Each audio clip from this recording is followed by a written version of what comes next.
क्या atom bomb से हमला करेगी पुतिन की सेना?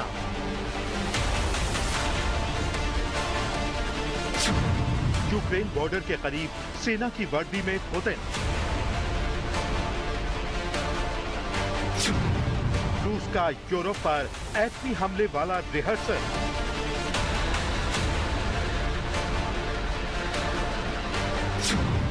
ज़ेलेंस्की की चेतावनी, रूस करेगा बड़ा हमला।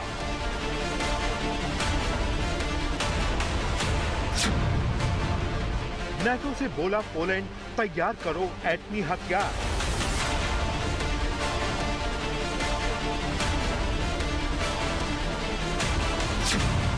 वॉर रूम में पुतिन, दबा देंगे एटम बम का बटन।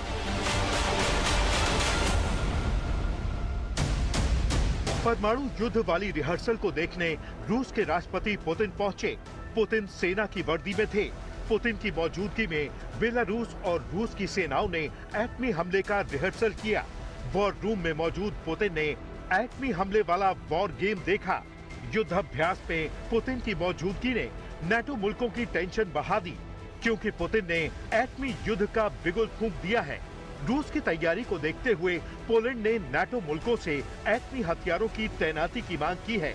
पोलैंड को डर है कि ड्रोन हमले के बाद पुतिन की सेना किसी भी वक्त एटमी हथियारों का इस्तेमाल कर सकती है। एटमी युद्ध का खतरा इसलिए भी बढ़ गया है क्योंकि अमेरिकी राष्ट्रपति ट्रंप ने विनाशक हथियारों की खेप यूक्रेन भेजने का ऐलान कर दिया है। यूक्रेन और रूस के बीच शुरू हुए युद्ध की तपिश अब नाटो मुल्कों तक पहुंच गई है। यूरोप के तमाम मुल्कों को यही डर सता रहा है कि पुतिन की सेना का अगला निशाना नाटो बन सकता है। क्या जैसा हाल पुतिन ने यूक्रेन का किया है, वैसा ही हमला किसी नाटो मुल्क पर कर सकते हैं? नाटो के डर की वजह है पुतिन का परमाणु युद्ध वाला रिहर्सल।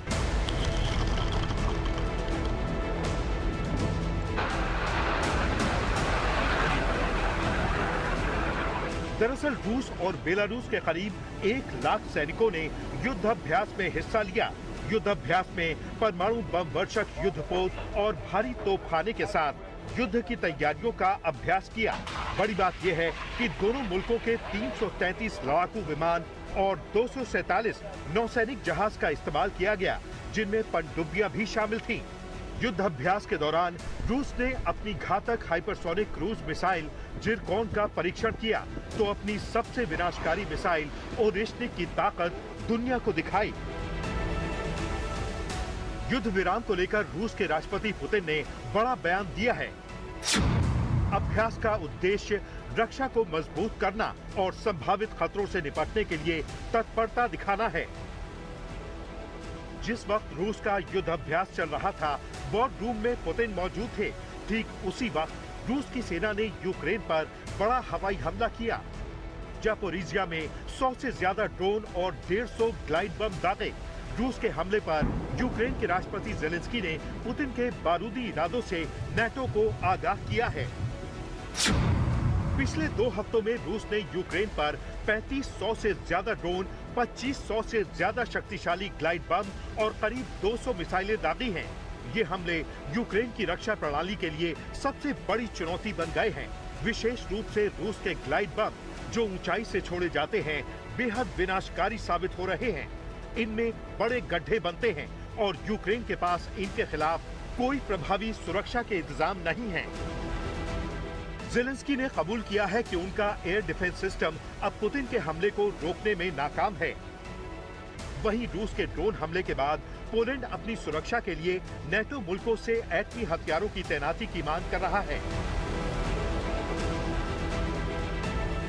पोलैंड यही चाहता है कि रूसी हमले के खतरे को देखते हुए नाटो मुल्क परमाणु हथियार दें। दूसरी तरफ एटमी हथियार बनाने में पोलैंड की मदद करें। पोलैंड की सुरक्षा को देखते हुए फ्रांस और ब्रिटेन न्यूक्लियर अम्ब्रेला देने को तैयार है। न्यूक्लियर अम्ब्रेला का मतलब है एक परमाणु हथियार संपन्न देश की तरफ से किसी गैर परमाणु सहयोगी को एटमी हमले से बचाने की सुरक्षा गारंटी देना। अब देखना यही है कि नाटो की तरफ से क्या कदम उठाया जाता है। हालांकि नाटो के सैनिकों की पोलैंड में तैनाती को लेकर बड़ा फैसला हो चुका है।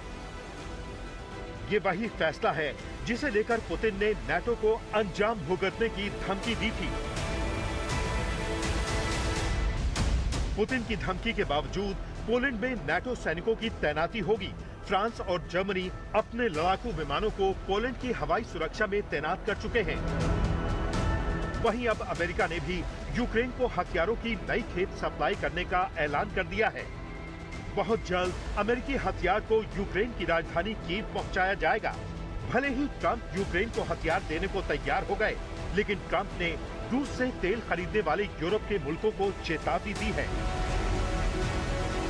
अमेरिकी राष्ट्रपति भी मान चुके हैं कि रूस और यूक्रेन के बीच जारी जंग अभी नहीं रुकेगी, यानी अलास्का में हुई मीटिंग का कोई नतीजा नहीं निकला। बड़ी बात यह है कि रूस का दावा यही है कि युद्ध विराम में सबसे बड़ा रोड़ा यूक्रेन के पीछे खड़ा नाटो है। नाटो मुल्क नहीं चाहते कि रूस और यूक्रेन के बीच युद्ध रुके। रूस का आरोप है कि यूक्रेन के बहाने रूस पर हमला करना चाहता है नाटो, लेकिन नाटो के मंसूबों को रूस कभी कामयाब नहीं होने देगा। अगर युद्ध विराम होगा तो रूस की शर्तों पर होगा। रूस यूक्रेन में संघर्ष को डिप्लोमेटिक तरीके से सुलझाने के लिए तैयार है। पुतिन की सेना 2 फ्रंट पर जंग लड़ने की तैयारी कर चुकी है। ताजा युद्ध अभ्यास इसी तैयारी का हिस्सा है।